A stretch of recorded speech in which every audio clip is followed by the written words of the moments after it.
more sustainable and more resilient Mediterranean within our presidency. And I would like to connect it with another chairmanship that we have at the same time.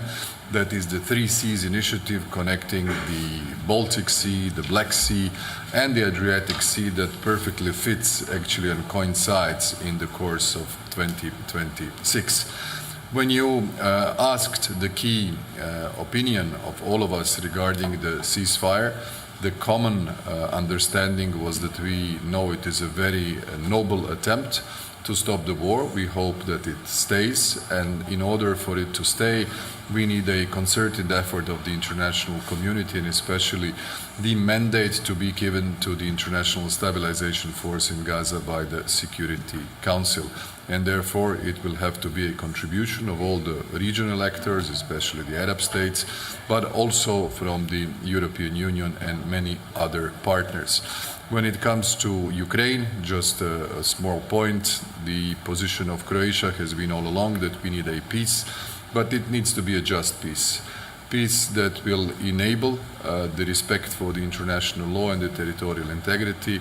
Unless that is kept as a main line of us as democracies, we shall be looking, whether we like it or not, for other similar situations where the stronger party, the aggressor, will wish to take territory also of other countries. That's why the attempts for peace are most welcome, but not any peace that will create negative precedents. Thank you.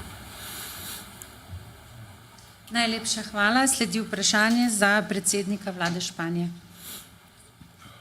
Gracias, buenas tardes, presidente. Respecto a Gaza, después de participar la semana pasada en Egipto en la ceremonia de firma de la paz, ¿qué análisis hace de la situación actual tras la violación del alto el fuego y si concretamente achaca la responsabilidad a alguna de las partes?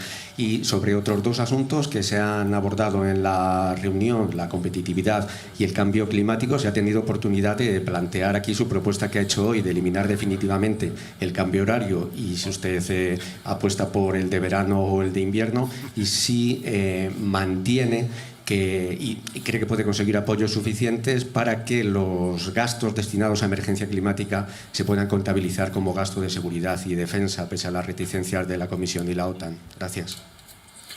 Bueno, muchas gracias por sus preguntas. En relación con la primera, yo creo que más allá de quién haya sido la responsabilidad, lo importante es volver al 13 de octubre, al día en el que se firmó ese alto el fuego y, por tanto, el que podamos poner en marcha todos los puntos de ese acuerdo que nos tiene que llevar a una paz justa y duradera en Oriente Medio. Por tanto, lo que queremos es que se respete el alto el fuego.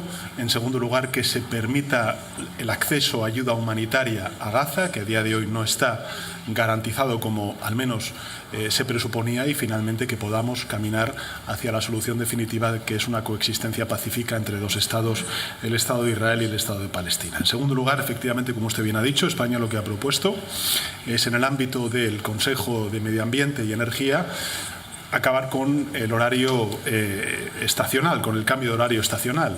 Y en ese sentido creo que hay varios argumentos que lo avalan esta posición. En primer lugar, hay una resolución del Parlamento Europeo del año 2019 que tiene que ser cumplida. En segundo lugar, todos los estudios demoscópicos que se hacen a nivel europeo trasladan que más de un 80%, en concreto el 84% de la población europea está a favor de acabar con el cambio de hora estacional. Y finalmente, lo que dice la evidencia científica, más de 40 estudios científicos, es que no supone un ahorro energético que justifique en el siglo XXI, en el año 2025, una medida de estas características. Con lo cual, más allá de cuál sea el debate de si prefiero uno u otro horario estacional, lo importante es acabar definitivamente con este cambio de horario estacional, porque ahora mismo ni la ciencia, ni la opinión pública, ni tampoco el Parlamento Europeo, en su resolución, como he dicho antes, del año 2019, lo avala.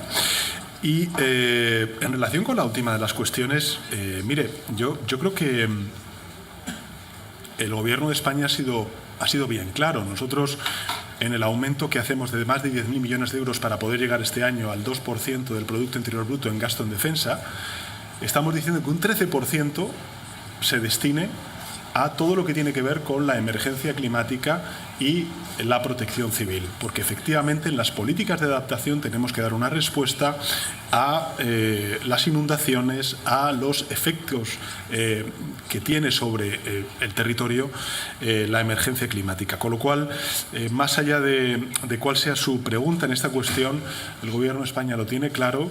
Efectivamente, se puede contabilizar algunas de estas políticas como políticas vinculadas con la seguridad y la defensa, y eso es lo que está haciendo el Gobierno de España en consonancia con la Unión Europea y también con la OTAN. Najlepša hvala. Prosim za vprašanje za predsednika vlade Helenske republike.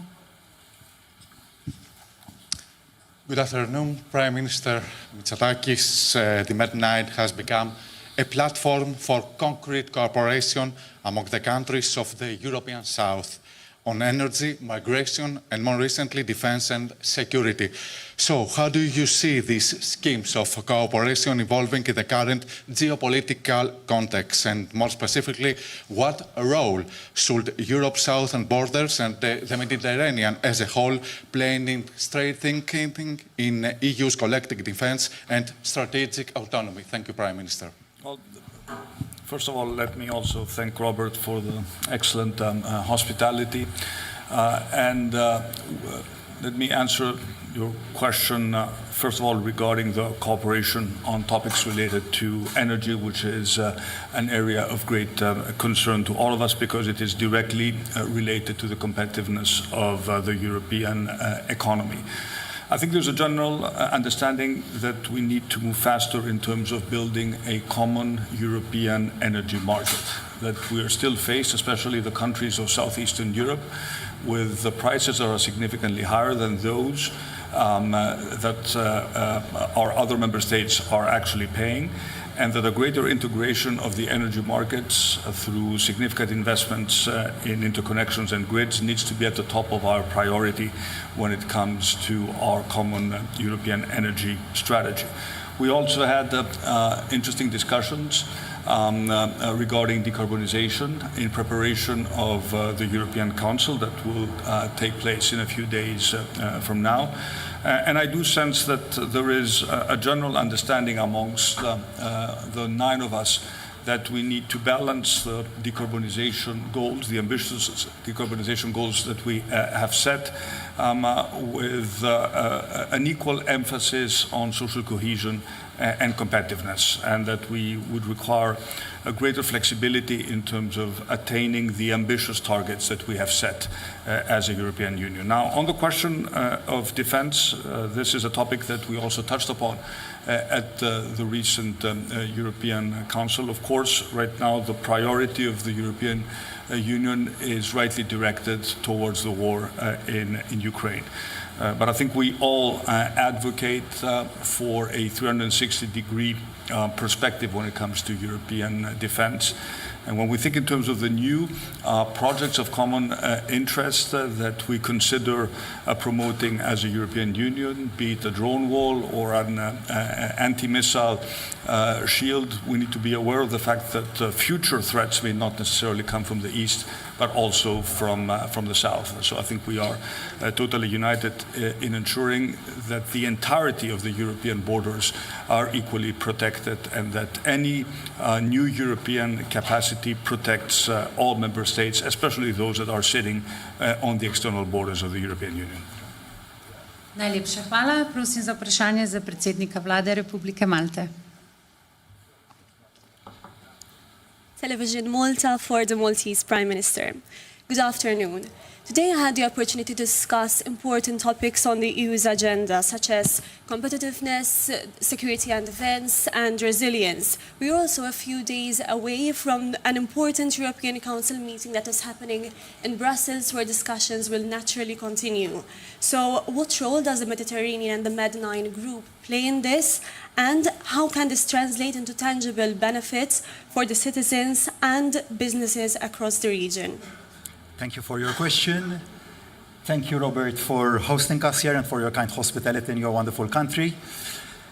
At the end of the day, it's all about the economy and how the economy and the healthy economy manages to transform itself into the bettering of people's lives. And that's why we're all about here, why we are here, to focus on the betterment of our economies and the betterment of our people's lives. A key issue when it comes to building a healthy economy lies in boosting its competitiveness. When it comes to us as island member states, I come from an island member state of the European Union in the southern part of the Mediterranean, not connected to the mainland, and connectivity assumes even more paramount importance, particularly when it comes to connections by sea. And that is why today I have discussed with my colleagues the importance of keeping the maritime sector within the European Union and within the Mediterranean healthy and not losing our competitiveness through overambitious climatic targets to our direct competitors. Of course, I'm all for the Green Deal, I'm all for reaching our ambitious climatic targets, but not at the expense of our economies, not by burdening our peoples or our businesses, but rather by getting their buy-in and motivating them to reach those targets in a fair way. That is why, following last week's vote at the IMO level, where the decision on the merits of that decision have now been postponed by a year, I now think that also at European Union level we have to reassess our position on maritime ETS and how that decision that we had taken months ago will affect our competitiveness in this crucial sector. The second point, energy. As mentioned by Kyriakos, we experience, our countries in the southern part of the Mediterranean, higher energy prices. That is why, as a country, we have had to compensate for that structural disability or structural deficiency by giving subsidies to our people to compensate for that inequality. And there again, I call for the completion of the energy union. Us, as Malta, do not have a connection to the gas grid. That is something which is almost unbelievable to hear, and that is why we are pushing also to have a gas interconnection. On the Middle East, I would like to mention a point on the Middle East. First of all, thanking the King of Jordan for today's important discussion and for his role in stabilizing what is otherwise a very unstable region. A few days ago, in New York, we took the decision to recognize Palestinian statehood, following what we have seen when we have hosted so many young children in our islands to give them the best of medical care. We have seen Palestinian children from Gaza, from the West Bank, who should have been enjoying the best part of their youth, coming to us with disabilities, having lost their families, having lost their brothers, their sisters, having lost everything that they have in life. And I think following the peace plan, I would be cautiously optimistic now.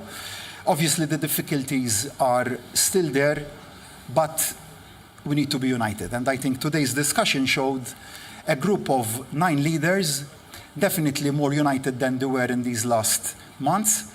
And I think that at European Union level, at next week's Council meeting in Brussels, we have to be more vociferous, more decisive, more in a leading position, just like we are in Ukraine and Russia.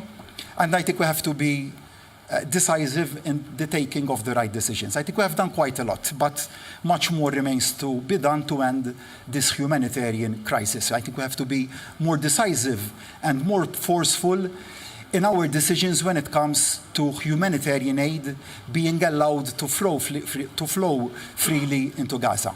Unfortunately, we have witnessed tens of thousands of innocent lives being lost.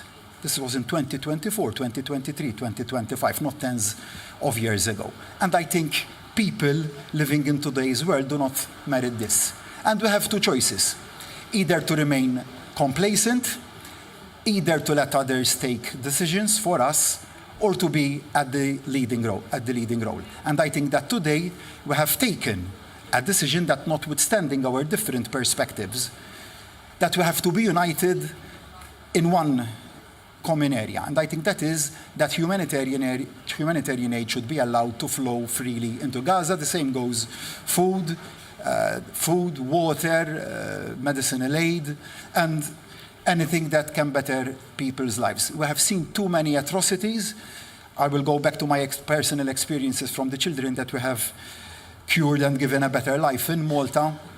I think we deserve a better world, and I am happy that today's discussion will lead to the bettering also of those people's lives. Thank you. Najlepša hvala. Prosim za vprašanje za predsednika vlade Portugalske republike. Boa tarde, Sr. Primeiro-Ministro. Com a atual proposta de orçamento europeu, muito assente na competitividade e a pressão sobre a imigração, não há o risco de a coesão económica e social deixar de ser o cimento político da União Europeia? E já agora, como é que responde às críticas da lei que proíbe a burca em Portugal, dela ser inconstitucional e atentatória da liberdade religiosa, e se pode, concorda com o fim da mudança da hora? Bom, muito boa tarde. Em primeiro lugar, eu queria agradecer a hospitalidade do Robert e da Eslovénia, desejar ao Andrei e à Croácia uma boa presidência no próximo ano 2026 e agradecer a confiança que todos os colegas depositaram em Portugal para assumirmos a coordenação e a presidência deste grupo no próximo ano de 2027. Relativamente à questão que coloca, a Europa está colocada perante não um risco, mas um grande desafio. O desafio de crescer mais do ponto de vista económico, de criar mais riqueza para poder precisamente consolidar a sua coesão social, de poder dar resposta aos principais anseios dos seus cidadãos, para sermos mais competitivos, para podermos cumprir o nosso plano de investimento na segurança e defesa, para podermos estar na linha da frente da inovação, para podermos combater e ultrapassar os impactos das alterações climáticas, nós precisamos de criar mais riqueza. Para criar mais riqueza, não podemos perder muito mais tempo em cumprir muitos dos objetivos que estão traçados, para os quais estamos basicamente de acordo, mas que tardam em executar, ou que tardamos em executar. Desde logo, e aqui foi mais uma vez reiterado, podermos ter a possibilidade de alocar não apenas mais orçamento público aos investimentos que a Europa necessita nos mais variados setores de atividade, mas também mobilizar os recursos privados. Para isso precisamos de ter uma união verdadeira de poupança e de investimentos, de termos um mercado único de capitais, de terminarmos de vez a união bancária. Mobilizar os recursos que temos na Europa, utilizá-los na Europa, não os deixarmos perder para outras geografias. Precisamos para isso de ter regras simples, termos um processo que está em curso, mas que tem de ser levado à prática por todas as instituições europeias, pelos Estados-membros, mas também pela Comissão e pelo Parlamento Europeu, de simplificação, de retirarmos o excesso de regulamentação e de executarmos políticas comuns, como aqui já foi bem assinalado pelos meus colegas que falaram antes de mim, em particular no que diz respeito à energia. Os custos da energia provocam vários problemas à economia europeia. Por um lado, excessiva dependência e elevado preço. Isto retira-nos capacidade de sermos competitivos, retira-nos capacidade de ganharmos cotas de mercado, retira-nos capacidade de nos afirmarmos mais independentes no contexto do comércio internacional. Para ganharmos cotas de mercado, para termos mercados mais diversificados, nós precisamos de ser mais competitivos do ponto de vista energético e temos capacidade para isso. Temos capacidade produtiva, ainda por cima temos capacidade produtiva de energia verde, de energia amiga do ambiente. Mas para isso não podemos tardar, como já aqui também foi referido e acabou de ser agora mesmo, em cumprir projetos, nomeadamente de interligação, interconexão entre todos nós e, já agora também, entre outras áreas, como por exemplo a ligação com o norte da África. Um outro aspecto que é relevantíssimo do ponto de vista da coesão social e também da coesão económica é o aspecto da imigração. A imigração é um fator de competitividade económica também. Nós precisamos de recursos humanos, nós precisamos de mão de obra, mas só é possível nós alocarmos bons recursos humanos à nossa economia se tivermos uma imigração regulada, se as nossas fronteiras tiverem o controle que precisamos para integrar bem, para dar esperança a quem procura na Europa uma oportunidade de trabalho e para não fomentarmos a imigração ilegal. para que a imigração ilegal tenha uma consequência que é o retorno daqueles que chegam à Europa pela via ilegal, que é o combate às redes ilegais, às máfias organizadas, que estão a traficar seres humanos. Estamos muito de acordo, nós, países do Sul, estamos muito de acordo quanto à necessidade de implementar os pactos sobre a imigração, as regras sobre a imigração, porque isso vai dar mais competitividade à nossa economia, com a absorção no nosso mercado de trabalho da mão de obra que precisamos e com a consequência que tem de ser implementada para aqueles que violam estas regras.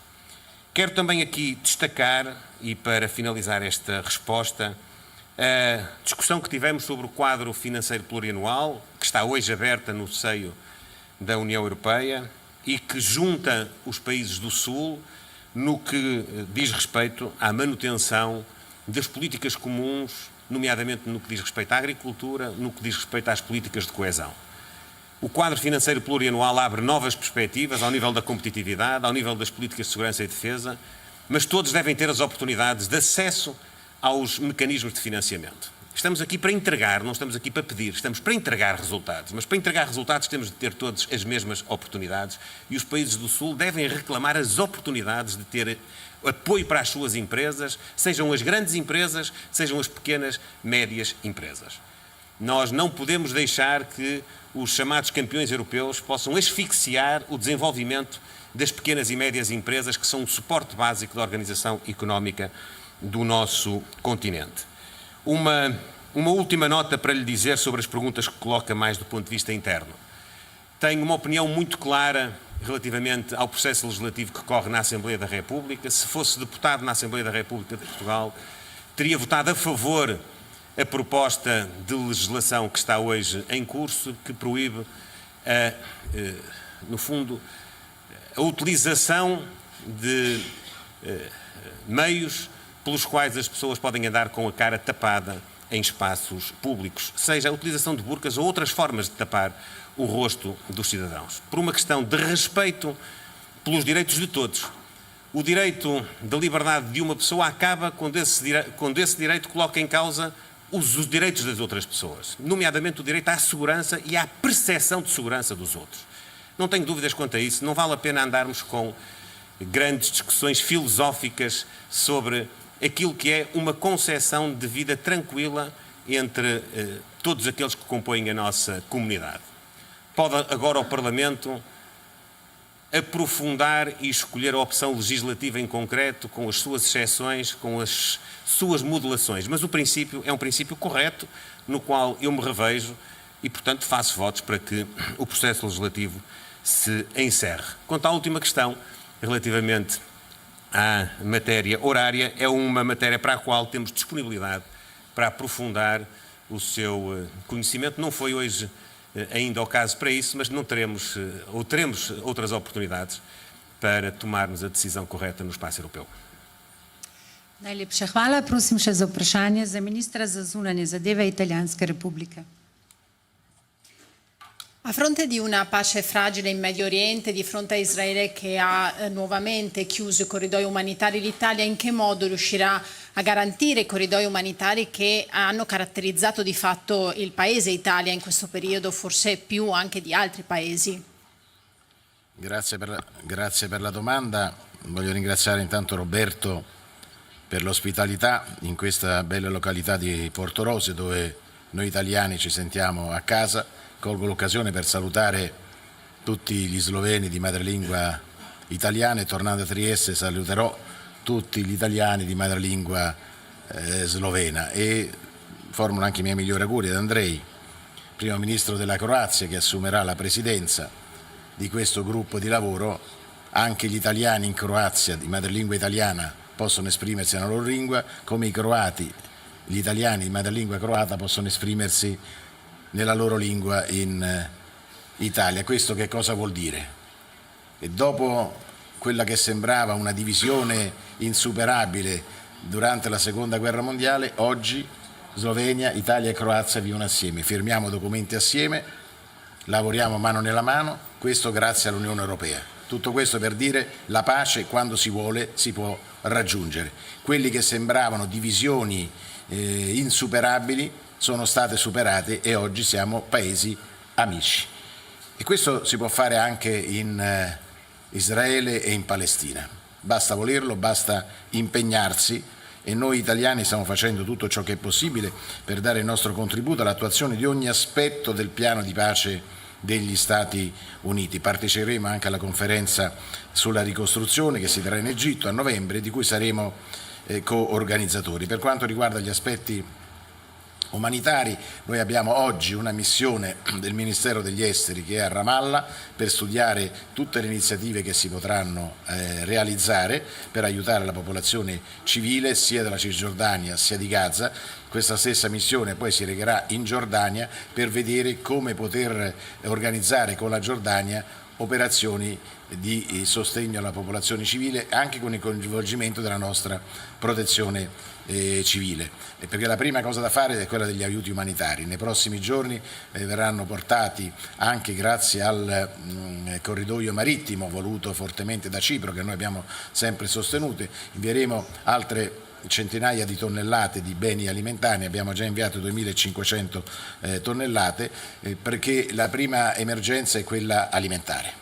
Poi bisognerà lavorare per formare la futura Palestina e per questo già giovedì il ministro degli esteri, del ministro dell'università e della ricerca Bernini sarà ad Amman per accogliere e accompagnare in Italia altri 150 studenti universitari palestinesi che si aggiungeranno ai 150 che sono già arrivati per essere formati nelle nostre università e quindi diventare la futura classe dirigente della Palestina. Quindi noi continuiamo a lavorare con questi progetti per far sì che si possa innanzitutto alleviare la sofferenza della popolazione civile attraverso quelli che noi abbiamo chiamato corridoi universitari. Accoglieremo anche altri bambini da curare nei nostri ospedali accompagnati dalle loro famiglie. Quindi l'operazione, l'Italia ricordo è uno dei paesi al mondo insieme a alcuni paesi musulmani ad avere il record di accoglienza di popolazione civile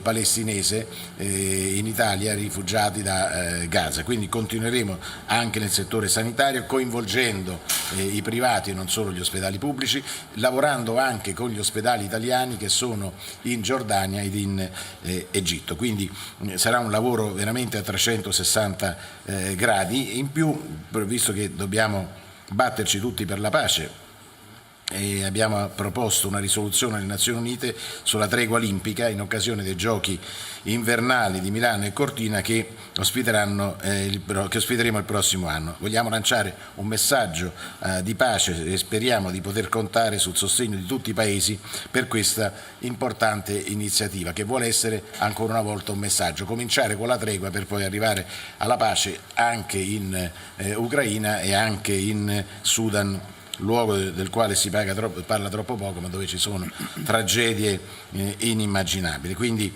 io credo che si potrà insieme lavorare. Il fatto che tanti paesi europei sono qui insieme a lanciare un messaggio di pace significa che si può fare, si può raggiungere quello che abbiamo raggiunto noi dopo la Seconda Guerra Mondiale con tanti anni di sacrifici grazie all'Europa. Io credo che grazie a una nuova strategia per il Medio Oriente alla fine si potrà far vincere la pace e sconfiggere coloro che sono i paladini della guerra. Naturalmente dovremo anche lavorare per la stabilizzazione dopo l'invio di materiali, perché non si può ricostruire se non c'è anche stabilizzazione. Già abbiamo detto che ho detto anche a Ursula von der Leyen durante l'incontro di oggi, noi siamo pronti a inviare anche altri carabinieri a Rafah nella missione EUBAM per contribuire al controllo, la porta che collega Gaza all'Egitto, e se sarà necessario inviare anche altri carabinieri a Gerico, dove si forma la polizia dell'autorità nazionale palestinese.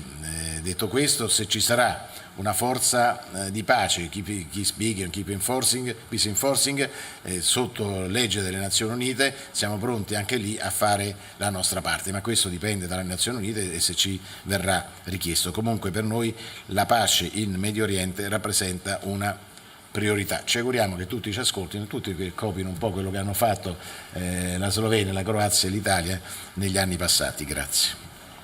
Najlepša hvala. Za konec je televizija Slovenija za predsednika vlade Roberta Goloba. Dobar dan, gospod predsednik vlade. Omenili ste pomen medijskega poročanja iz Gaze. Ali ste danes razpravljali o konkretnih korakih, kako medije znova spraviti v Gazo in ali boste o tem govorili tudi z drugimi vodilnimi evropskimi voditelji? Ter še vprašanje na Zahodni breg, kako članice MED9 komentirate izraelske kršitve mednarodnega prava in resolucij OZN na Zahodnem bregu? Hvala lepa. Torej, danes je bilo na to temo dosti razprave, nimamo še konkretnega zaključka. Tisto pa, kar smo vsi enotni, je, da je treba delovati skozi Združene narode. To je najboljša možna pot. Pripravlja se resolucija, ki bo vključevala predvsem varnostni vidik.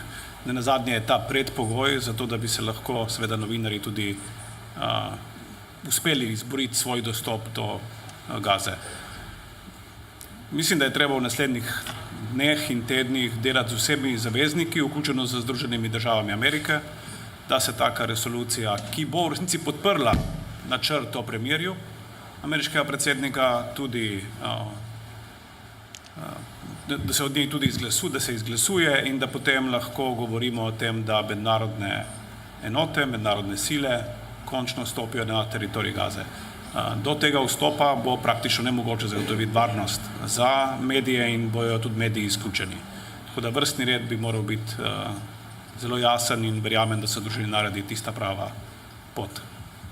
Najlepša hvala. S tem je novinarska konferenca zaključena.